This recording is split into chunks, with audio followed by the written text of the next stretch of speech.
One thing I've loved doing in the past is the Mudflood walkthrough videos, and so far I've not done any within the UK. But this week I've found one in the UK and I am desperate to have a look at it.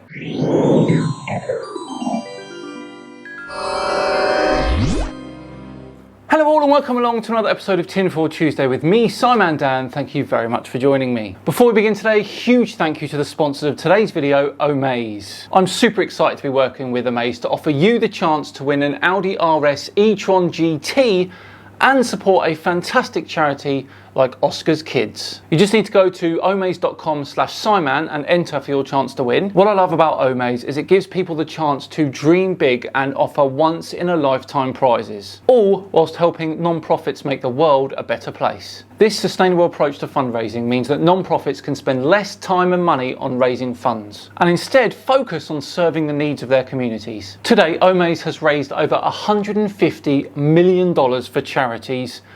Quite incredible. With this particular prize, I would be all over it. I love my cars, I really do. I've always wanted a fast car, and this one is electric too, which is a bonus. 0 to 60 in 3.1 seconds and a range of 232 miles? Behave. That's some serious electric bragging rights right there. And I'm sure all of you guys will be enjoying this one too. And Oscar's Kids is a national childhood cancer charity. Childhood cancer has been in sharp focus for me this last year. A local to me 10-year-old girl recently passed from cancer, a very rare one. It was incredibly sad and very upsetting. So to support this fantastic charity and have your chance of winning an Audi RS e-tron GT, then visit omaze.com/Simon and enter today. Right, back to today's video, and before we get started with this Mudflood stuff, a short retraction/statement from me. A couple of weeks ago, I was debunked thoroughly by someone else in the debunking community called Logicked, and I was extremely happy about this. Last month, I published this video, in which I looked at a certain conspiracy theorist who was discussing what he thought was an alien invasion fleet on the ISS live feed. I claimed the stuff he was seeing was debris from an old exploded rocket motor. And I even said this: "That looks how blown up rocket motors should look, to be honest." Now, I should not have said that. And as Logic so brilliantly pointed out in his debunking of my video, it was an incorrect assumption. Let's listen to Logic to explain what it really was. Well, yeah, the largest portion of the craft, that being the Earth, is cloaked, at least on the nighttime side that we're on, by nighttime. And Houston, Texas here slipped through the cracks because it's an enormous city full of lights. As soon as you saw that sort of wheel and spoke lacy pattern of lights, that kind of spiderweb shape, frankly, it should have been instantly obvious generally what you were looking at. Not that it was Houston, that took me some effort to figure out as well, although I don't think it was that hard. I don't think it took me more than about an hour. But only one thing looks like that when you're looking down at the Earth from space at night. Now, for some reason, I was adamant that that footage was being shot away from Earth, from the ISS, as in towards deep space. And it never once occurred to me that it was looking towards Earth. I should, however, have double checked. I went with the exploded rocket motor explanation because it seemed the most feasible and the date sort of matched up as well. But I was wrong, as Logic pointed out, so this is a retraction and correction. The lights were, of course, settlements on Earth. Thank you to everyone who pointed it out, and of course to Logic for thoroughly debunking me. This is what science is all about, and I could not be happier that we ended up with the actual truth. Right, on with the show. Dave Ebony is a YouTuber who spends time giving people explanations on the Mudflood. And today he's taking us around a city in England called Sheffield. In particular, one called Victoria Hall, a Grade 2 listed Methodist building. Grade 2 listed here in the UK, by the way, means the building has particular historic and/or architectural significance and is subjected to regulations which protect its unique character. Right, come on then Dave, away we go. Hello, Dave here. Welcome to another video. Long time since I've done any videos like this out on the street.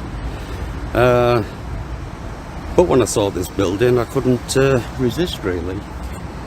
Because it's what we call, or I call, a pre-reset red brick building. Right, so if my understanding is correct, that means a pre-Mudflood building. So built before the Mudflood. Well, this building was built in 1906, replacing the Norfolk Street Chapel, which was built before it in its place. The old Norfolk Street Chapel was built in 1780, and only a foundation stone remains in the Victoria Hall rebuild. So this red brick building was built in 1906 then.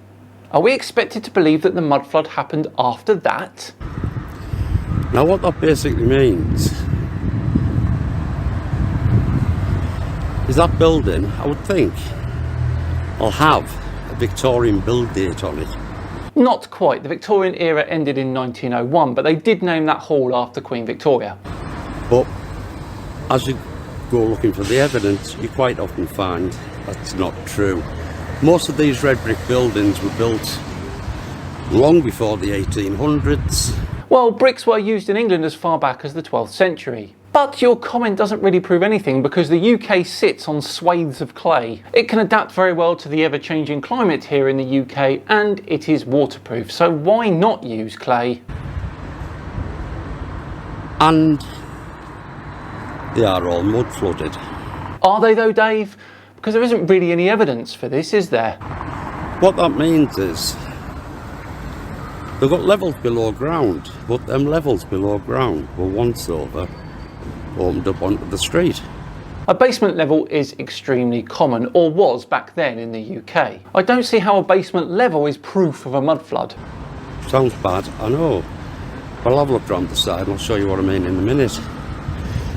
Now, these type of buildings, this has been converted into a hall. But that's all you need to do, really. Oh, gravity reset itself there for a second. Is that a few crosses, a few religious statues, and you got yourself a church. Well, it was built for the Methodist movement, so I'm not surprised. Because these buildings in the 1800s, they were converted into all sorts of things. Churches, government buildings. But the beautiful tower up the top there. Now, a bit shaky, but you come down and come back out a bit. Across the top. Right across the top, you have your tower there. When it was built, will have been a tower exactly the same on that side. Would there? The Victoria Hall's own website has this image on their about page. No second tower. Unfortunately, it doesn't show the date of this photo, but black and white photos were still the norm in the 1950s in the UK, so it must be at least then, if not older. I don't know, maybe it's been bomb damaged, whatever, I don't know. But it's just another example. I forgot to say where I was actually. I'm in the Victoria Hall in Sheffield. Yeah, we saw, mate, it's fine. It's on Norfolk Street. Now we'll have a wander along the side. There's not a great deal to show on this as it goes. It doesn't have that many features, but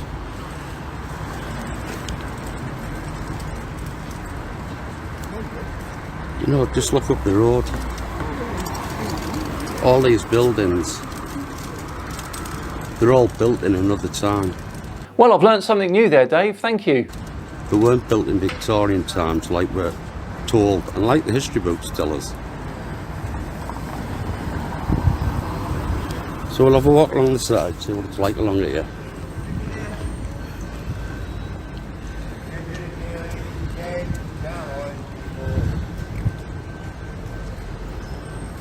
See, I don't know the history of the town. It's got a cross on there, so it possibly is a church. Come on, Dave, you're giving us a mud flood tour and you don't know anything about the building's history? How could you possibly be correct about the mud flood if you don't know anything about this? Well, as we'll come across and see here.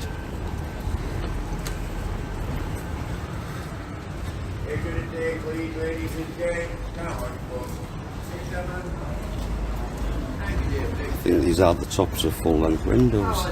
How dare they build small windows in the top half of basements to let light in? But to be fair, they weren't to know that people would claim that this is mud flood evidence years later. You know, these, nobody, no architect, especially on a building like this, is going to put windows where slightest bit of, you know, muck, gravel, straight into your windows. Do they have to open or can they just let light in as designed? Building half basements like this was very common in the UK in the 1800s and the early 1900s. Doesn't make sense, does it? Yeah. And it's right away along here. Say this is only a short one. It's not really that much detail to the place.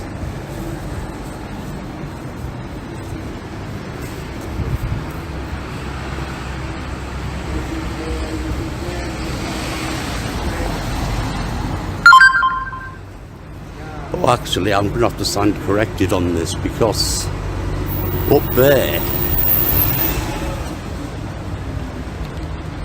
I think, is the date. Yeah, what does that look like? 1780, shaken. Yeah. Indeed, the original build date for the Norfolk Street Chapel. Right round the side of the hall now. Falling off the curb here. As you'll be able to see as we go along here, classic Mudflood building. What this basically means is, I'll step back and show you. See, your windows up the top there. Turn round again. See the archway? Exactly the same there. But that's just the top of the arch. The bottom of the arch of the windows is right down there. Now I would say that's about, I don't know, 8 to 10 foot. But I would say that there's another level below that as well.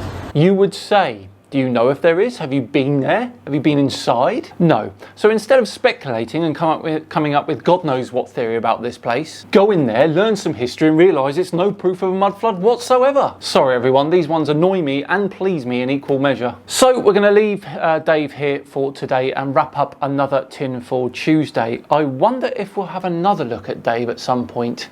He's got a few Mudflood tours, I think. But for now, we're all done and dusted for another Tinfoil Tuesday. Thank you so much for joining me. I really do appreciate you watching. If you enjoyed it, please do consider subscribing to the channel. And if you liked it, hit that like button too. As I said, I've done a few of these Mudflood tour videos. Go back, check out the Tinfoil Tuesday playlist. You'll find them on there. Just enough time to once again thank Omaze for sponsoring today. Remember, for your chance to win an Audi RS e-tron GT, and support the brilliant charity Oscars Kids, then just head to omaze.com/Simon to enter. I've been Simon Dan, have yourselves a great day and I'll see you all tomorrow for another Misconception Mini. See you then.